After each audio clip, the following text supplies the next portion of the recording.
All right, welcome everyone. Thank you for joining us. We're here with another fabulous webinar for Sea Otter Awareness Week.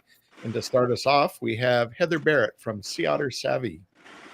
Thank you, Lance. Hi, everyone. My name is Heather. I'm a sea otter biologist and the Science Communication Director for Sea Otter Savvy. And thank you guys all for joining us on another day for Sea Otter Awareness Week. Sea Otter Awareness Week occurs every year during the last full week of September and is organized in partnership with Sea Otter Savvy, Defenders of Wildlife, California State Parks, Alaka Alliance, Monterey Bay Aquarium, and the Marine Mammal Center. And we want to thank all of our collaborators and community members that join us in spreading awareness, like the Marine Conservation Institute. And this year marks the 23rd year, and the theme is Anchored in Hope, and it's providing a metaphor for optimism, stability, and security in a challenging world. Now, this week also highlights Sea Otter Savvy's Sea Otter Recovery and Community Engagement Program.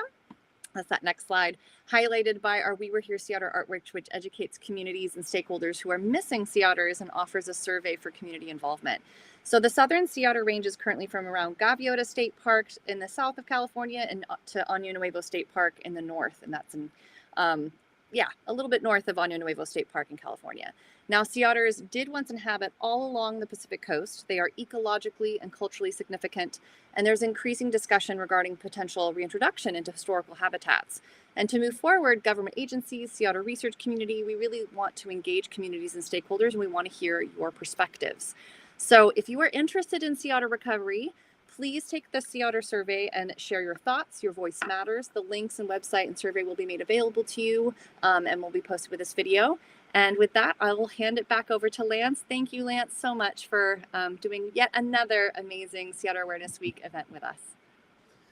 Hello, everyone. I'm Lance Morgan. I'm president of Marine Conservation Institute. And I do want to give a big shout out to Heather, who has invited us to participate for many years running now with this effort to help promote some science and give you guys a little insight into some of the things that are going on with sea otter science around the West Coast. And today we're going to go on up to Alaska for that.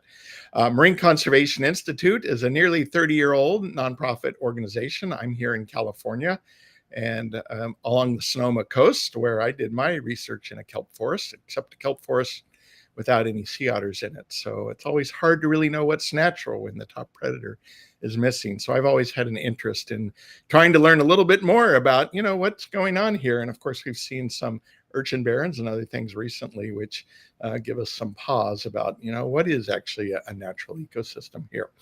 Marine Conservation Institute does work locally to internationally. We have 3 big program areas. One is an effort called Marine Protection Atlas, which is where we look at marine protected areas and try to determine how effective they are and do some of this tracking for governments around the world, as well as keeping them honest to the work they claim they're doing to make sure that they're actually following through. A few years ago, about 10 years ago now, we started a second initiative we call the Blue Parks Initiative, and this is actually recognizing outstanding marine protected areas, and those are the ones that are actually achieving the biodiversity outcomes that we all would like to see when we put marine protected areas in place. And then third effort, some of you may have noticed something last Friday when we ratified the High Seas Treaty. We have been working with that program for a long time, have our own High Seas conservation program, and that is kind of the third tier of our effort, which is really bringing a lot more management and conservation to the high seas, and that work is ongoing and obviously ramping up now that we have the treaty in place. So that was a big positive moment for the ocean. Like I said, I've been really basically a lifelong California, always just so interested in what sea otters do. And of course, they're such an enjoyable part of our ecosystem when we get a chance to watch them. But they're also a very, very important part of our ecosystem. And they're what they're doing and how they interact with a lot of things people care about is an important aspect of sea otters. And so we're really lucky today that we have with us Emily Reynolds, an Alaska Sea Grant State Fellow in NOAA's Aquaculture program. Yes, there are still parts of NOAA still around, thankfully. She works on projects related to seaweed farming and spatial mapping of kelp forests in Southeast Alaska. She just recently completed her master's degree at the University of Alaska Fairbanks, which you might know is a little bit far away from the coast, but luckily, I think she got to spend quite a bit of time down in Southeast Alaska, and she'll tell us a little bit more about that. She was looking at how sea otter activity is ongoing around oyster farms. Some of you may know oysters are not actually native to Alaska, so they're there as an aquaculture item. And of course, because they're there and they're something that we think sea otters might be interested in, I'll let Emily tell you a lot more about that, but there's a lot of concern about what that interaction might be and whether it might be negative for sea otters or maybe negative for the aquaculture industry, or something we should explore further and try and figure out if there are solutions, if there are negative interactions. So with that, the relationship between oyster farms and the environment, a sea otter's perspective, is the title of Emily's talk today. So welcome, Emily, and we're really excited to have you here. Okay. Yeah. Thanks so much, Lance. Hopefully we've switched screens now. Looks so good. You can see. Awesome. Good. Cute little sea otter photo. Fantastic introduction, Lance. I really appreciate that. Obviously, I did my thesis work, which is what this will be based off of, out of the University of Alaska Fairbanks, which is about 100 miles south of the Arctic Circle. So very far north and very not anywhere near the ocean. But we did travel for this work, and we'll get into exactly where it is. But I hope all the California people in the audience don't mind me talking about Alaska and the northern sea otters, but has great implications down south as well. Yeah, stick with me here. It's going to be crazy fun. So I know we're here for Sea Otters and Sea Otter Awareness Week, but I do want to start off about mariculture, what exactly is, what's behind it, what do the operations look like, just so we're on the same footing and we can all understand how this interaction, or if any interaction occurs between sea otters and mariculture. So mariculture is the cultivation of marine organisms, typically in the nearshore ecosystem, specifically here in Alaska. I'll be talking mainly about Alaska farming, but it's all of the U.S. follows very similar farming. But the organisms cultivated are mussels and oysters, and technically mariculture / aquaculture, those words can be interchangeable. It can include seaweed and kelp and stuff like that, but we won't even be discussing that today, so don't even think about that. Mainly want you to think about oysters and mussels, so bivalves mostly. So for mussel systems, this is sort of what it looks like here in the schematic. So here is the surface, and then we have these two big buoys that hold this backbone line, which then there are small floats in between just holding that up to hold the weight of the continuous mussel grow rope. And that's super important. This is where the mussels grow. It's not protected, and it's just within the water column here. And this will come up, I'll bring it up again, but the way these are set up kind of comes into play with how the otters are interacting with these farms. So this is what we're talking about here when we're talking about mussels growing. And sometimes they're called drop-down ropes. They aren't continuous. It's kind of all the same. The most important thing to remember, though, is that they're open in the water column, just on line growing. And then so for oysters, there's many different arrays, but we're going to again focus just on two here. We have cages, which are metal, and then we have nets. These are typically called lantern nets, and that's like a nylon mesh type netting. And then each of these have different trays, and that's where the oysters grow within the trays. So there's some definitely different implications when we're talking about cages versus nets, which again, I'll remind you and get into that in a second. So this is just showing you what it sort of looks like in person. So here, this is this similar schematic. We have those buoys that I was talking about. The backbone line for oysters is just sunk in a little bit. So they're deeper within the water column. So these buoys here on this submerged is what it looks like on the surface. So those are those little floaty buoys that I was talking about, and you can't see, but there are bigger buoys sort of at the end of the line here. And then this is what it looks like submerged. This is from another project that we're doing. But this is a lantern net here, and it's within the water column. And you can kind of tell here there's different trays or rows, and all of these trays and rows have oysters growing in them. So bringing it back to why we're caring about this, mariculture is expanding significantly. Globally, it's skyrocketed to 28.7 million tons in 2016, which was significantly different from 2015. And bivalve farming represents 58.8% of that global mariculture production. So oysters from that represent 33% of that 58.8%. So it's a lot of money going out there. And then so specifically in Alaska, this is a great food source, and many rural coastal communities rely on mariculture to ensure a healthy economy. And Alaska has set a goal of $100 million in the next 20 years to grow this industry, and the Mariculture Task Force wrote up a final report of what that would look like. And as you can see, oysters and mussels would make up half of that revenue that they're expecting within the 20 years. And so you'll notice that the other species here on this pie chart, such as gooey duck, sea cucumbers, and king crab, there's not actively being grown on any sort of larger scale. They're all in some sort of development, but all of these species have one thing in common, and they can be predators for our sea otters here.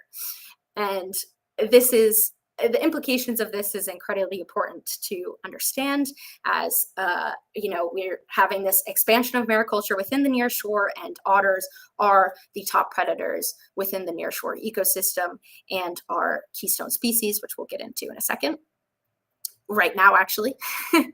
So sea otters can be considered a keystone species, and what that means is that they have a disproportionately effect on their environment through their foraging in this case. So they're a keystone predator. So this otter here,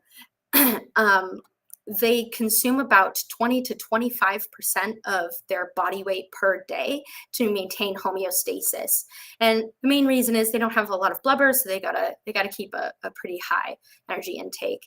And so going to this schematic, it might make a little more sense here why they're considered a keystone species. So when we have sea otters present here, and we all might be aware of this, or maybe you've been to other talks, but just so we're all on the same page, the main reason why they're considered a keystone species is when they're consuming a significant amount of urchins to make sure there is a healthy kelp forest. So sea urchins consume the kelp, and if there's nothing to keep the sea urchin population in check, then they will overrun, and then this is what it sort of looks like with no sea otters present. And the kelp, of course, is nursery grounds. There's a lot of prey organisms in general. There's just a lot of cover, and it provides a lot of structure and biodiversity. So sea otters are very important within that ecosystem. And so just to give you a perspective of what that looks like in the real world, so here we have in California this great macrocystis bed with all the fish sort of staying protected. And then this is what on the right here, what an urchin barren looks like, which Lance mentioned earlier. They're very, very sad. Yeah, that's an example of it. So now that we know there's an expansion of mariculture and otters are important in the nearshore ecosystem, this brings us to the overarching question that we all kind of have, and a lot of policy and marine mammal experts had going into this. And what are the potential interactions between sea otters and mariculture? They're inhabiting the same environment. So it's a kind of an important question. So one potential interaction could be damage. So, here we have a lantern net that's very overgrown, so you can't kind of tell, but hopefully you can see the two holes here. So otters, they eat bivalves. So them eating oysters would not be out of the question. So damaging the equipment to get to those oysters is a potential. And then that brings us to consuming the farmer's product. And now both of these would be a negative interaction. So what else could be happening is farms providing prey habitat for sea otter prey. So here you can see this, I think, is a cage, but it's so biofouled from these organisms. So this is just organisms latching onto the cage here. We have some anemones and tunicates. And then here on this side, it's the same thing, but this is a net. This is a sea star here, if you can kind of tell. And then we have some algae and diatoms. And sea otters will eat sea stars as well. So this three-dimensional structure within the water column could provide more prey habitat for otters to consume. So this would be a positive for both the farmers and the otter. And for obvious reasons, the otters will have more of food available for them. And then for the farmers, biofouling is an incredible nuisance to them, and it takes a while to clean off these cages and can potentially prohibit some of their product from growing, because oysters are filter feeders. So we want to understand the environmental conditions that sea otters are foraging in, because it directly correlates with their prey and their other habitat characteristics.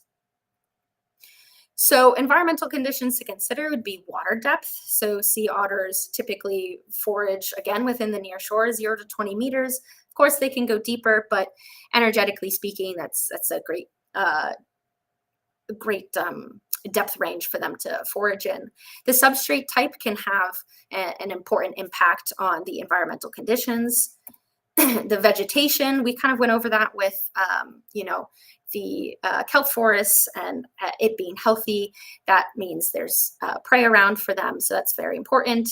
And then visibility and turbidity. Studies have shown that juveniles in particular, this can have an effect on their foraging in particular, as they are tactile foragers and visual foragers. So now that we've sort of established that there is a link between sea otters and the environment and sort of vice versa, we want to understand also if there is an interaction between the environment and the oyster farms themselves and vice versa. But we are actually going to focus on sort of this part today because we don't really know anything of this interaction between sea otter and oyster farms. So that brings us to the main things that we're looking at here. So we're looking at sea otter activity and sea otter foraging. And we have a couple questions that go along with this two-prong approach that we're taking here. So for activity, we want to know, are oyster farms preferred for resting and foraging compared to non-farm areas? So these are like the two main activity, and you can also think of activity as behavior. These are the two main activities that we really wanted to focus on. We'll go over the rest of the activities, but these are very important activities and grooming as well for sea otters. And then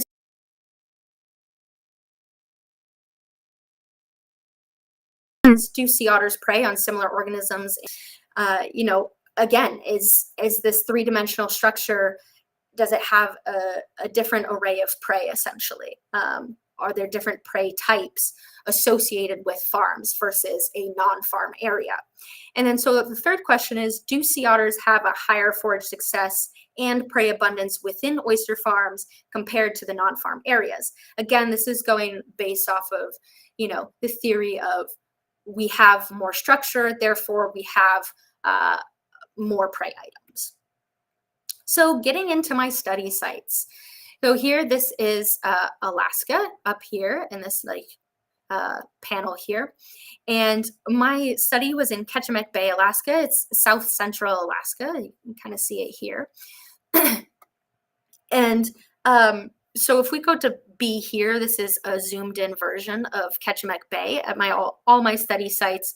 So the green circles are the sites with farms and then controls. So the controls have no farms, and there's a 500-meter separation between the farm and control. And they're in the same bay. So Halibut Cove has one farm and one control area, for example. And then the triangles are what I call references or reference bays. And these are bays or sites with absolutely no farming activity whatsoever, and there hasn't been any farming activity in there. So why choose Ketchimek Bay? The sea otter density is incredibly high. So they are considered at carrying capacity as of 2017. And if we look at this map here, this is Ketchimek Bay, what we were just looking at over here. And then this is the red here is showing that the sea otter density is relatively high, and then the bluish purple is showing low. Now sea otters move around, so this is kind of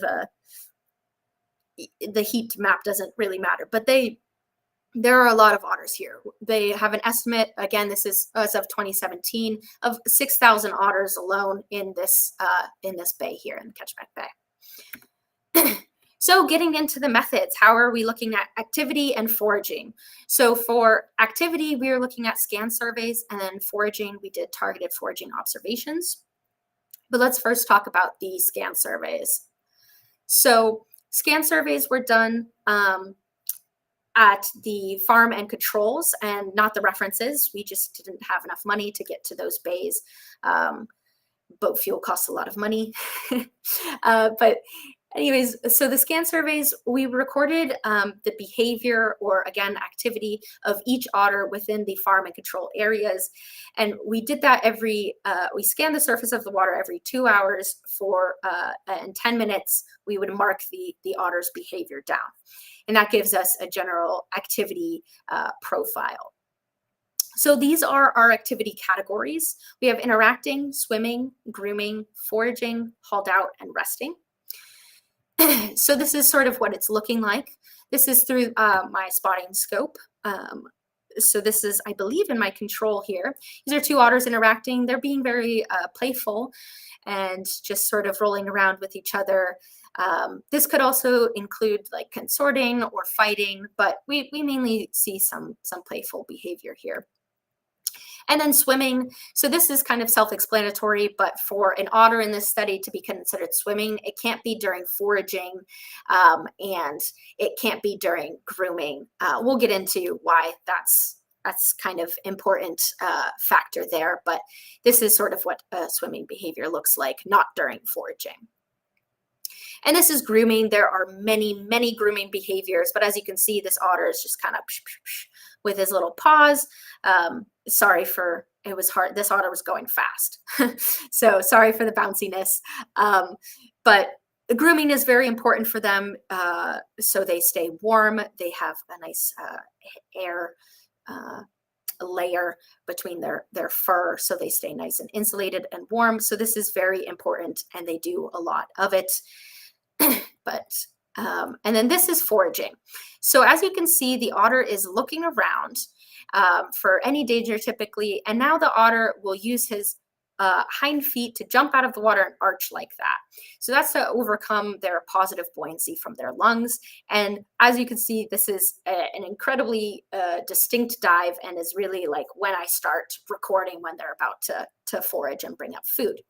So I just really quickly want to take a step back and make sure we're all on the same page for foraging and what that is and what it entails. So again, they mainly feed on filter feeders like bivalves and grazers like sea urchins, like we've established. But this is sort of what it looks like. Starting at 1 here, they're on the surface. We just saw that dive down. That's what they look like, diving down. And then they go to the surface, the seafloor, and they'll get, again, grazers or crabs on the surface of the seafloor, or they'll go within the benthos, which is within the seafloor. And that's where those clams live, gooey ducks, sometimes worms they'll bring up. And then they have these little pouches where they'll armpit pouches where they'll stick a lot of prey items, and some they'll carry them too, but they'll bring them up to the surface and then they'll consume them at the surface. And this is great for us. We can tell what they're eating based off of this. And you'll see a great picture when I talk about foraging in a second of what that looks like when they're holding those prey items. But you've probably seen some videos, but that's the breakdown of it. And I just wanted us to be on the same page. Now, bringing it back to our activity categories, if you can remember, that's what we're on. Hauled out, this is when an otter is just on a rock or a floating dock or anything. I didn't see a lot of this, so I got some from Monterey because it's very cute. So thank you, Monterey Bay Aquarium. And lastly, we have resting. The otter is not doing much, kind of self-explanatory. They're not sleeping necessarily. They're just floating on the water. Sometimes they'll move around a little bit, but they're just typically relaxing. So now let's start talking about targeted foraging observations, now that we're on the same page with foraging as well. So for the targeted foraging observations, I looked at the number of prey that they were consuming, and I identified that prey to the lowest taxon possible. Now, what I mean by that is, we can tell that these two are clams, right? So we have 2 clams here, but these are actually 2 different species of clams. We have a cockle here and a butter clam on the stomach here. So, If possible, sometimes it's hard to speciate from far away with a scope, but if possible, we go down to the lowest taxon possible. But oftentimes that's not possible. But let's start getting into the results, the meat and potatoes. So here for activities, this is broken up by the control in this box here and the farm in this box here. And we have the different behavior or activity categories, and they're in different colors. And then we have here on the vertical axis, we have the proportion of observed activities ranging from 0 to 50%. So let's kind of break this down on a table here. So we found that otters were resting mainly. That was their top foraging, behavior, with 44% in the farm and 47% in the control. And then next was foraging with 22% in the farm and 26% in the control. Now, the main takeaway that I want you to see is that all of these are very similar percentages between the farm and control. And if we look back at the graph here, you can see that the bars are very similar heights between the farm and control. Now, for the prey composition, what were they eating? So their top prey items were clams, like Saxodomus gigantea, which is just the butter clams, and mussels. We only have one species of mussels here in Alaska. And there were no significant differences among the areas for the prey composition. So based on our stats, they seem to be eating very similar things in all three areas, which is the farm, control, and reference.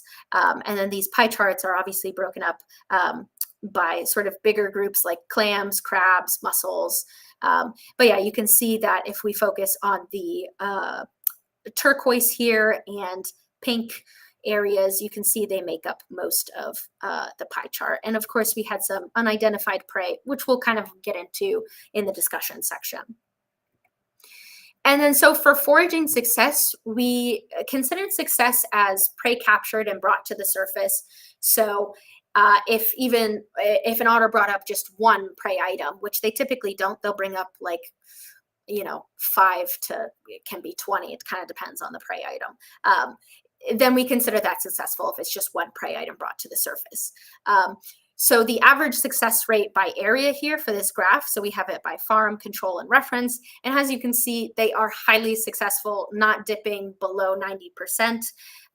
This makes a lot of sense. So this is good for the otters. And then so switching to their prey abundance. So their average number of prey items by area. So this is average prey per otter per dive. So that's why it's sort of looking like these numbers are pretty small. But in the farm, so this N value here, N equals, that's just how many dives that this number came from. So out of 425 dives, for an otter, there was about an average of 3.3 prey items brought up to the surface each dive. So for the farm, that's 3.3. The control, we have 2.6. And then the reference, we have 4.8. Now, the crazy thing is the difference between the control and reference is nearly double. And we did find that this was a significant difference. And we will discuss this, but just kind of know that this is very, very different. So let's go back to our questions, and did we answer them to the best of our ability, hopefully. So our first one with the activity, are oyster farm areas preferred for resting and foraging compared to the non-farm areas? No, as we saw, they were doing similar activities in both areas. They didn't seem to change their behavior at all when it came to a farm and being around a farm. So, and then so for other studies, this makes sense. As you can see, they, their top activity was resting. So again, their main activities, resting, grooming, foraging, this is pretty well-established literature. So this makes a lot of sense. Of course, results can vary based on biological and sampling methods, which we didn't really account for it in this study. So biological would be age, sex, reproductive status, presence of pup. So if we come back here over, these pie charts here, this one on the right shows the female with the pup, and then this shows a male. Obviously, males don't have pups. So we can see that the female with a pup is taking a lot of time to rest compared to the male, because the female has to worry about foraging for the pup, and it's just a lot more energy consuming. Therefore, they need more rest. So you can see why there would be some variation there. And then, of course, sampling method, we did direct observations. Other studies will use radiotelemetry and time depth recorders. We weren't that fancy. I didn't have enough funding. And then there's some seasonality to it. It's summer versus annual or summer versus winter. And the dial period. So is this during the daylight hours? Yes, it was. Or 24-hour monitoring. Obviously, we would probably have way more resting if we were doing 24-hour monitoring. But moving on to foraging. So, excuse me. So for our foraging question, do sea otters prey on similar organisms in oyster farms and non-farm areas? Yes, they do, which is an interesting result compared to how much they consume, which we'll get into in just a moment here. So these results sort of confer with other studies done in Ketchimek Bay, the region that we're here, that we've studied in. So this study was in Ketchimek Bay, and as you can see, they're eating a lot of clams, over 74%. And then the next is mussels, which is again what we were seeing in our observations as well. And throughout Alaska, this is typically what they're eating. Again, their prey species is dominated by clams and mussels. And I'm happy to report that no oysters were consumed during our observations, which was great. But why? Why did this occur? Otters are hungry. Why aren't they eating oysters?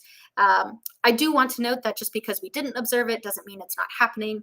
Although we were out there for as long as we could, there was a lot of hours spent looking at what otters were eating. But a big reason could be cages versus nets. Now, again, so this is just to remind you, this is what a metal cage looks like underwater.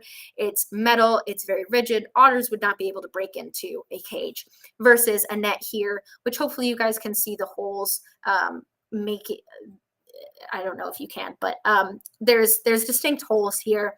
Now, I can't confirm that these were caused by otters, but they definitely could be. Otters have an incredibly strong jaw and can easily break a mesh netting material or nylon material.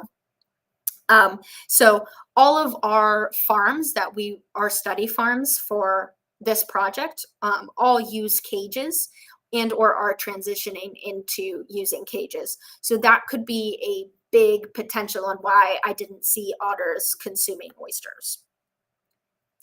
But we did have an interesting interaction though. So from this video here, we can see that the otter is going up to this farm buoy and not completely diving. Now we know what a forage dive looks like. So this isn't a forage dive. This otter is consuming mussels that are fouling off of the farm buoy. As you can see, that's the otter eating the mussels, and the otter is about to go check this farm or this buoy to see if there are any mussels there. There weren't, and this is an incredible interaction that we got to witness multiple times, which is great. So this would be a positive interaction. Again, fouling organisms are incredibly, it's a nuisance for farmers, and it's great for otters to consume and eat, because the more the otter eats, the happier they are. So it's good for both. There was a negative interaction. I'm going to stop the video here, where I didn't get a video of it, unfortunately, but We did on several occasions see sea otters consuming mussels off of those grow ropes. Now, we were mainly looking at oyster farms, but one of our oyster farms, they have mussels as a secondary product that they grow. Now, again, that line that the mussels grow in, that drop rope, it's completely exposed in the water column. There's no cage around it. There's nothing. This makes a lot of sense why they are consuming the mussels off of the grow rope. They don't have to dive as deep for the mussels. It's very easy access. It's like stealing candy from a baby. So this makes a lot of sense that they're doing it. And this is obviously a negative interaction. This is a farmer's product that they want to sell. So, I mean, luckily it's their secondary product and they're really worried about their oysters, but that was a negative interaction that we did indeed witness.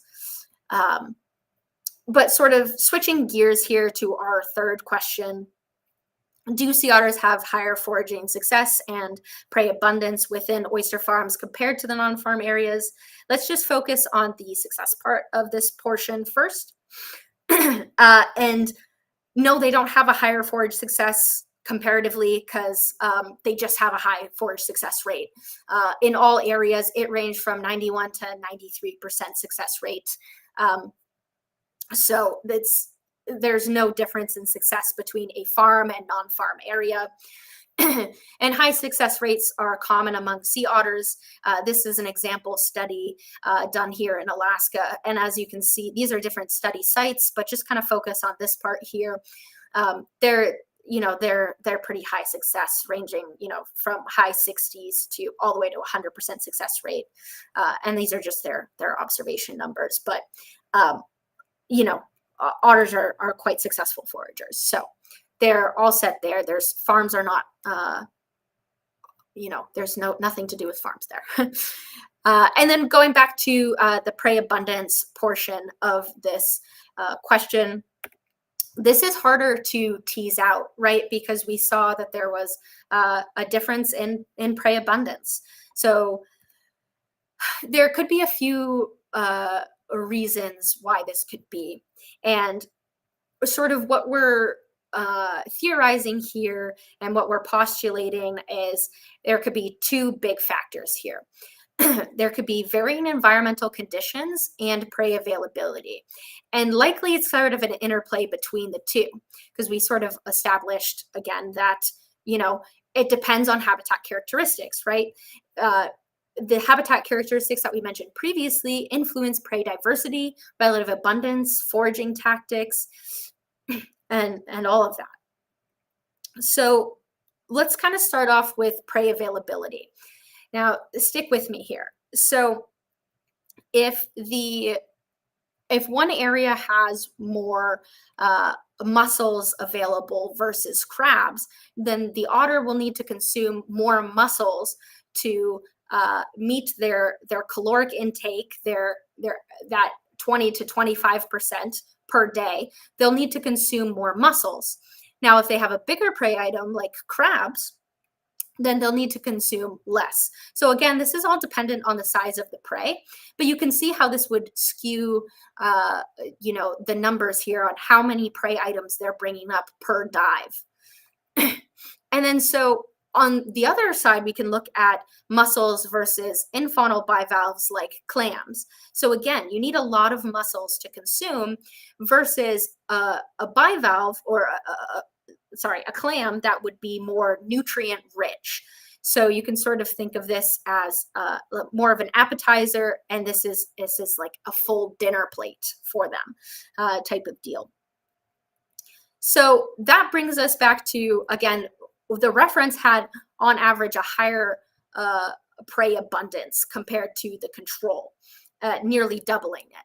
So if we look at our pie charts here again, we can see the clams in the references are at 36%, almost 37, and then the mussels in pink are at 34. So, and if we go over to the control here, it's only 10% on mussels and almost 50% in the control. Now, clams, again, are more energy rich and are typically larger prey items. So they'll need to consume less of them. So that's why we're seeing potentially this higher average prey abundance in the reference, because they need to consume more. So now I know this looks maybe a little scary, but I'll break it down for you. Up here in this mountain looking thing, we have the reference. And then here we have the farm in the middle, and then the control at the bottom. Now, I just want you to focus on the dark blue line here. That is the average of their energy intake. So their kilocal per minute, how much they're consuming per minute, essentially, how many calories they're consuming per minute. And as you can see in the control, they're on average consuming more calories than the reference and farm, which again have a higher prey abundance. So these two areas are bringing up more prey items versus the control. They don't need to bring us up as much. So bringing it back to the environment, the potential variations in the environment between the control and reference areas are probably crucial here and playing a crucial role, because water depth, substrate type, vegetation, and visibility and turbidity, they all play a role in foraging, in habitat structure, in where the prey is going to be and how much of that prey is going to be there, especially when we're talking about substrate type. So the site-specific variations could be, is more than likely playing a huge role here, which kind of brings me to the future direction of what we'd want to see. So obviously, we want to examine these environmental conditions of these mariculture sites, which they currently are. That's actually why I'm in this lab right now. I'm helping out with that. I'm sort of my data and my work is being used at UAF right now with my co-author, Dr. Brenda Konar, and Riley O'Neill, who is a new graduate student there. And they are looking at the environmental characteristics that we just discussed within these farm sites. And that's fantastic. So hopefully we'll have a better understanding of why we're seeing these differences. And then, so another thing that is also being examined at UAF, and I know some other places are doing it, is further examining farm biofouling interactions, what prey type are actually fouling on cages. And there's some really interesting work going on right now in Ketchimek Bay, again, by Dr. Brenda Konar, with using sea urchins as mitigators for biofouling, because they'll eat a lot of the biofouling material like diatoms and so on and so forth, and just keep the cages cleaning as possible. So that could be also obviously the urchins could be consumed by otters if the farmers wanted to use them. So that's kind of a cool emergence as well. And of course, the analysis of gear type, right? We only really covered 3 types of gear. We have the cages, we have the drop ropes, we have the lantern nets. Would other gear types, pose a different interaction, or so on and so forth? There are many different arrays for farmers to use. It kind of depends on where the farmer is farming, like their environmental conditions and what they exactly want to grow. So gear type analysis would be important. So if you were interested in the paper, if you like stats, if you want to know more, definitely scan this QR code, check out my paper. It is open source, so anyone can access it, anyone can read it. There's no paywall, which is great. And if you're not really into stats, I recommend just the introduction and the discussion section. It kind of spells it all out for you, and hopefully it's a good read. And then we'll take questions. And, if you have any questions about my references that I used, or any questions after reading the paper, anything like that, you can feel free to contact me as well. But we have hopefully enough time for questions here. All right. Fantastic job, Emily. Really, really clear presentation. And A reminder, we got a few minutes for questions. So if you have a question, you can go ahead and type your question in the comment box as indicated. And hopefully we can probably stump Emily here, maybe. I don't think so. It looks like you did a really thorough job. If you have questions for Heather, please chime in as well. I do have one question that just kind of came to me as we were talking about them. We started talking about the future direction, so that made me think maybe I'm onto something. But in just looking at the area, it looked like a lot of the area had where the farms was probably softer bottom habitats, not rocky bottom. So we're not talking so much about the kelp forest ecosystems, but these others. And then, so, that drives some of the prey availability. But the other question that kind of related to that was, great take-home message of not eating the oysters, but are the oyster farms actually selectively going into certain spots where, they're looking for things that might be a little bit different than what the otters are actually looking at? And so it did sound like maybe that's a further on question, but I just wonder if you could comment on that. Yeah, it definitely is a potential further on question. In speaking with the farmers, like I don't want to speak for them, but they did do some research on where, and you have to submit a permit to Alaska Department of Fish and Game to get these farms in, and they do a conflict sort of use and marine mammal, because sea otters are protected, obviously. So it's sort of done on the permitting process of when you initially get a farm. So it's not necessarily the farmer's choice. That being said, I don't think there are any cases of any, I haven't heard of any, of course, of any farmers being rejected because of sea otter presence. Right. But that is a potential. Yeah, interesting. And does the otter density seem to be different in any of the areas where the farms are?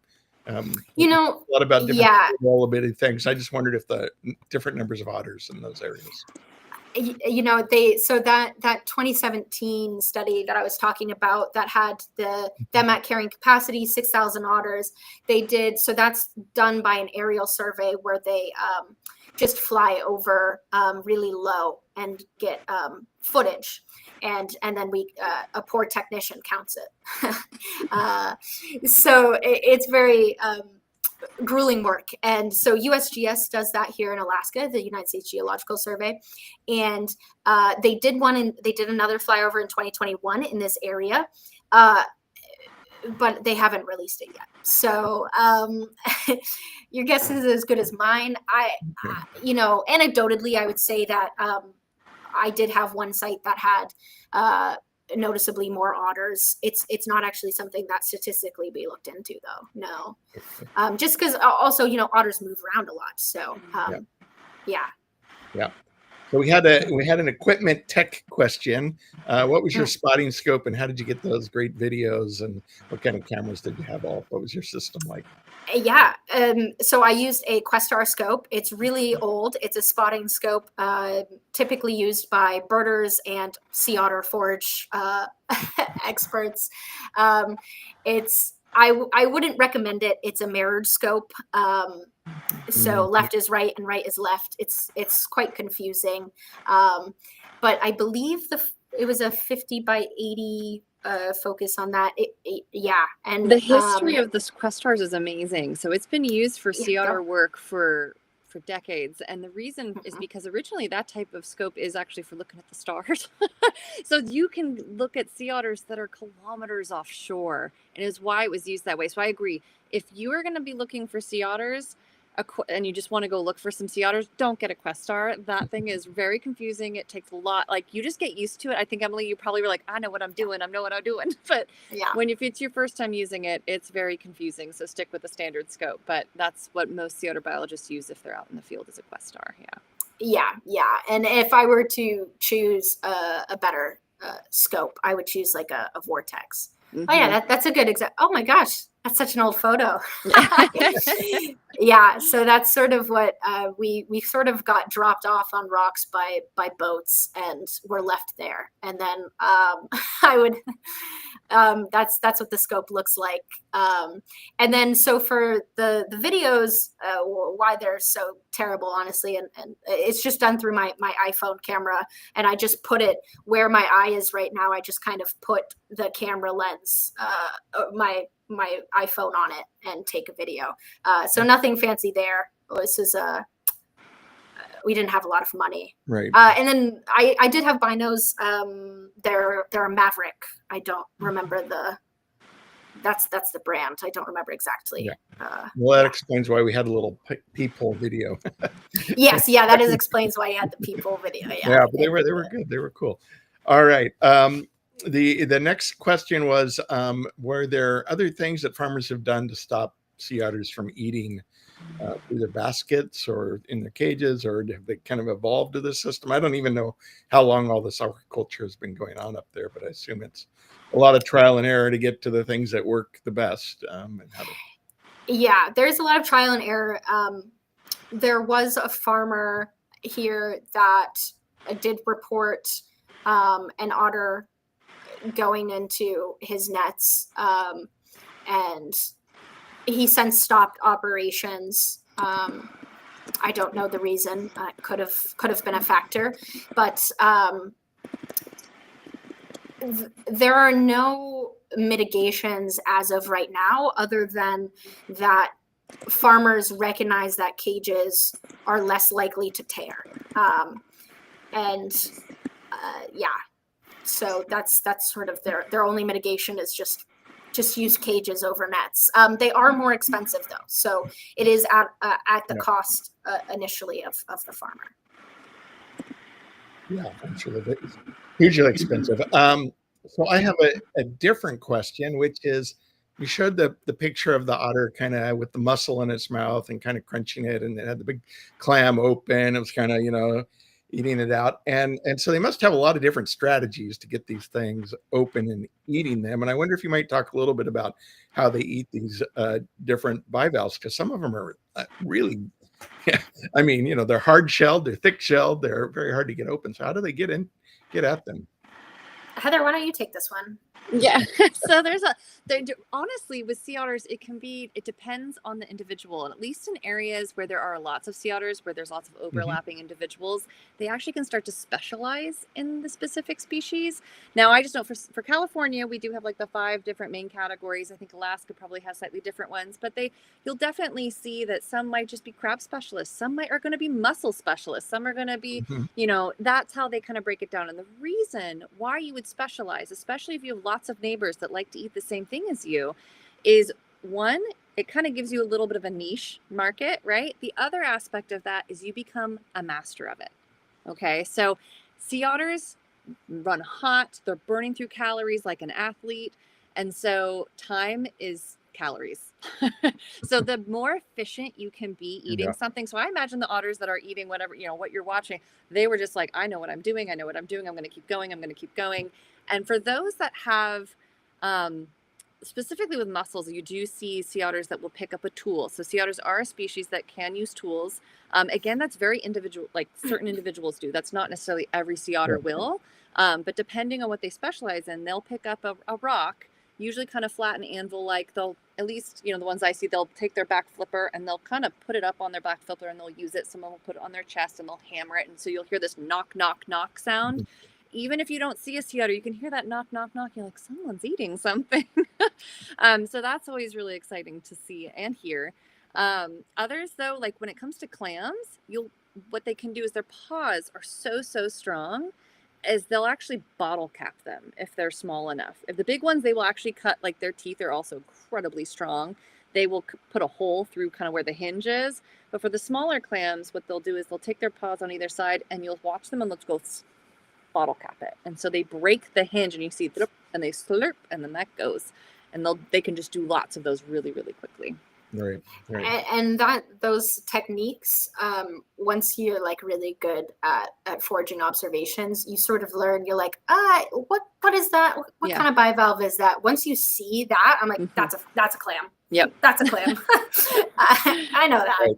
Versus if they bring it up to their mouth, and which then it could be kind of anything. But I also wanted to touch upon the specialization, because that's a theory that we had sort of early on with our prey abundance. Like, oh, maybe there's a lot of crap specialists that aren't really coming through in our prey composition. But it's interesting because also Lance brought up that our area is very muddy. We have a lot of mud. We do have some kelp beds, but they're kind of sparse. And so you actually get a dampened prey specialization in this type of environment, which is very interesting. So that's very interesting. I remember writing that up, and then my committee members like shot me 3 papers that were like, that proved me wrong, essentially, that couldn't be happening here. And I was like, oh. That's very, very cool. Right. And that emphasizes that depending on where you are, that makes a huge difference in what we see, right? Central California otters are going to be different than what you have up in Alaska and sort of what they're specializing into. So really good point. Yeah. It reminds me, long ago, I heard a story about an otter that was there in the Monterey Wharf who was really good at picking up cans and tearing cans off because there were octopus and other things that are crawled in the cans. The specialty of that otter. And I guess, Budweiser did better than others. No, I don't know that. But I will also put another point, though, is that like, even if you specialize, an otter's not going to pass up food that's easy. So regardless of a sea otter that specializes in it, if there's an easy prey item, again, needing to eat a ton of food a day, you're going to eat it. So that's not to say they won't pick up something that isn't in their technical category that we've kind of categorized them on. That, food is food. Yeah. Okay. So we are at the end of our hour. We did have one question. I think it's an easy question. Why can't you use lethal methods against the otters? Well, or federally protected species. It's the short answer. A lot of effort's gone into trying to recover them. So, and they're still recovering. And they're still recovering all throughout the southern part of the range, and even recovering in Alaska following things like that on Valdez and hunting and everything else. A lot of them are still coming back. But we also think they're a really important part of the ecosystem. So we really need to think carefully about what that means to manage them. There has been efforts long ago to try and remove otters in California when they swam into the wrong zone. And that was kind of a wild goose chase, as I gathered from the fish and game biologist at the time. Very, very, very challenging to catch an otter and remove it without that. Okay, somebody offered to show us some more Sea Otter Awareness Week activities. And so thanks again, Emily. Heather, what else is going on this week? Yeah, I just want to say thank you so much, Emily. Thank you so much, Lance. Thank you, everyone, for joining us tonight. But just a heads up that it's not over. There's still a few more days of Sea Otter Awareness Week. Tomorrow at noon, you can hop in for your lunch. We have another virtual event. There's more Sea Otter paint and sip nights if you happen to be in Oregon specifically. And Friday, we have another keynote that's going to be Dr. Tim Tinker is going to be talking about the history of sea otter recovery with a sort of honorable mention specifically in honor of Dr. Jim Estes. And there's even if you're down in Slow County, there's going to be an in-person event. But all of that information is on the official Sea Otter Awareness Week page, which is held by Defenders of Wildlife. So you guys can go check that out and tune in virtually or join in person. Again, don't forget to share your voice if you're interested in sea otter recovery. And yeah, just thank you guys all. And I think someone said there might be a song at the end of this too. So if there is, you guys can enjoy that as well. Just so you can learn about sea otters and sing along to it too. Serenaded on our way out. And Connor and Russ were behind the scenes. So thanks you guys very much for helping us out with all the technology today. Wonderful. All right. And thank you all for joining us.